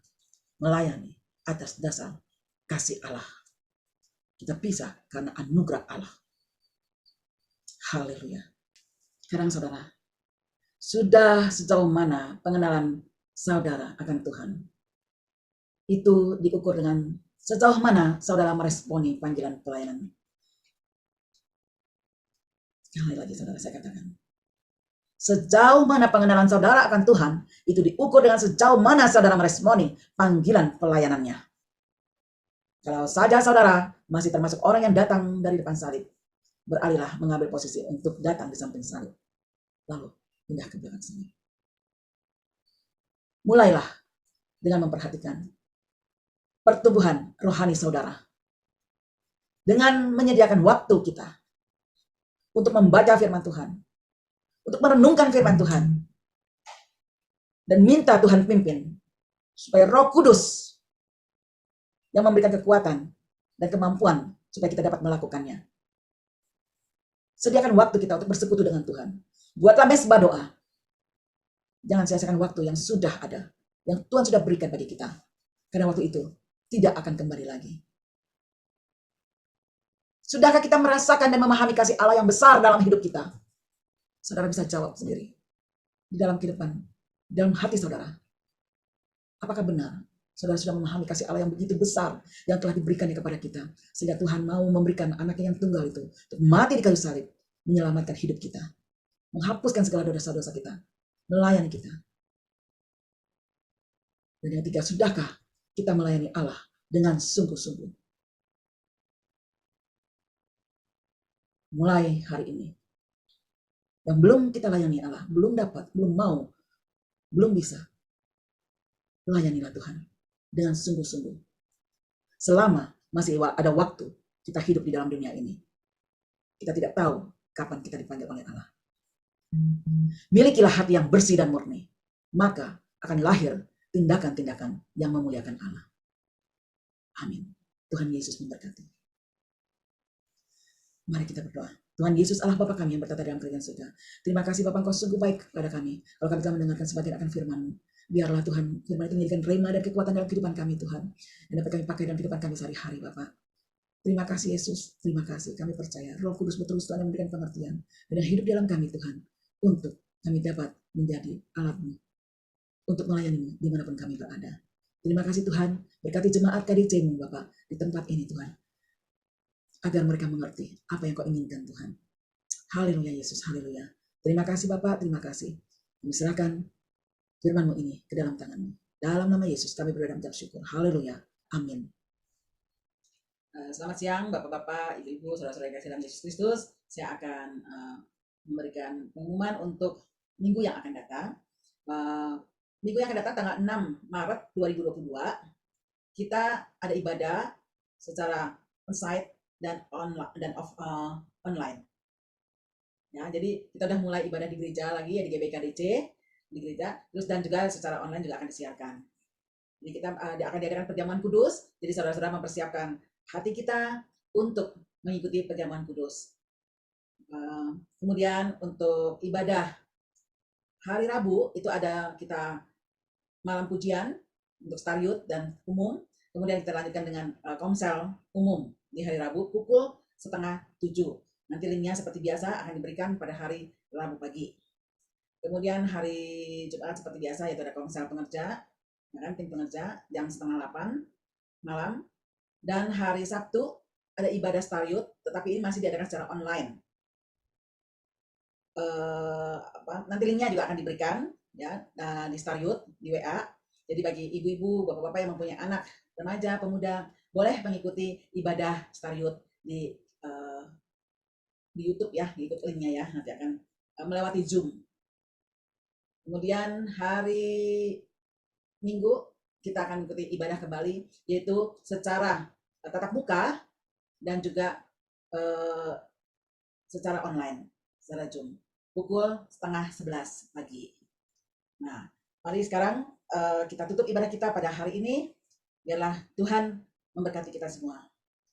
Tuhan Yesus, Allah Bapa kami yang bertata di dalam kerajaan surga, kami mengucap syukur dan terima kasih karena Engkau telah memimpin ibadah kami ini dari awal, pertengahan, hingga akhirnya ke dalam tangan-Mu Bapa.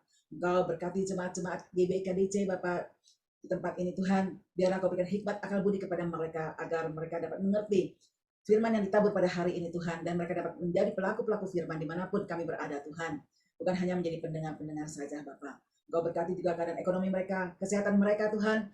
Engkau bungkus dengan kuasa darah-Mu yang kudus Bapa, agar mereka juga mendapatkan kekuatan daripada-Mu Bapa. Dan kami percaya Tuhan, jemaat-jemaat-Mu Bapa yang ada di GBKDC ini semuanya dalam perlindungan Engkau Tuhan, dan mereka bertumbuh menjadi dewasa dan dapat melayani Engkau Tuhan sebagaimana yang telah Engkau ajarkan di dalam firman-Mu Bapa. Terima kasih Yesus. Engkau juga kami berdoa untuk anak-anak Starkid Tuhan, anak-anak Stariut Tuhan, walaupun mereka masih dalam usia muda, Kau berkati mereka juga Tuhan, agar mereka menjadi terang dimanapun mereka berada, menjadi lilin yang terus menyala Tuhan dimanapun mereka berada, dan menjadi berkat bagi banyak orang Tuhan, melalui perkataan mereka, melalui perbuatan mereka, dan melalui tingkah laku mereka Tuhan, agar banyak membawa jiwa-jiwa datang kepadamu Bapa. Terima kasih Tuhan, berkati juga orang tua mereka masing-masing. Dan Bapak kami serahkan juga pemimpin negara kami Tuhan, biarlah Kau berkati juga Bapak Jokowi Tuhan, dan juga para menteri serta para pengurus Tuhan, dari tingkat yang tertinggi sampai tingkat yang terendah Tuhan, RT RW pun Kau berkati mereka Tuhan, agar negara Indonesia ini dapat berjalan sesuai pemerintahan ini dengan lancar sesuai dengan kehendak-Mu saja Bapak. Kau berkati pemerintahan kami ini Bapak, dan Kau cukupkan keadaan ekonomi Tuhan kami semua Bapak. Walaupun ekonomi sedang dilanda Tuhan, kegoncangan Bapa, tapi kami percaya anak-anak-Mu yang bersandar kepadamu Bapa, kami tidak akan pernah merasakan kekurangan, karena Engkau akan mencukupi anak-anak-Mu yang dengan setia datang kepadamu Bapa. Engkau berikan hikmat akal budi kepada para pengurus Tuhan, agar mereka dapat mengatur pemerintahan di Indonesia ini Tuhan, sesuai dengan kehendak-Mu saja Bapa. Dan banyak jiwa-jiwa Tuhan dapat datang kepadamu Tuhan, bertobat dan mau percaya kepadamu Bapa. Kau pimpin juga anak-anak yang dalam pemerintahan Tuhan, Kau berikan hikmat akal budi Tuhan, untuk dapat memenangkan banyak jiwa datang kepadamu Bapa. Terima kasih Tuhan, terima kasih kami serahkan semua ini hanya ke dalam tangan-Mu Bapak. Biarlah Roh Kudus terus bekerja Tuhan di tempat ini. Sekarang saudaraku, terimalah berkat daripada Allah Bapa dan Tuhan Yesus Kristus, serta Anaknya yang tunggal Tuhan. Roh Kudus Tuhan menyertai kita mulai hari ini sampai Maranatha Tuhan datang kembali. Haleluya. Sama-sama kita katakan amin. Tuhan Yesus memberkati.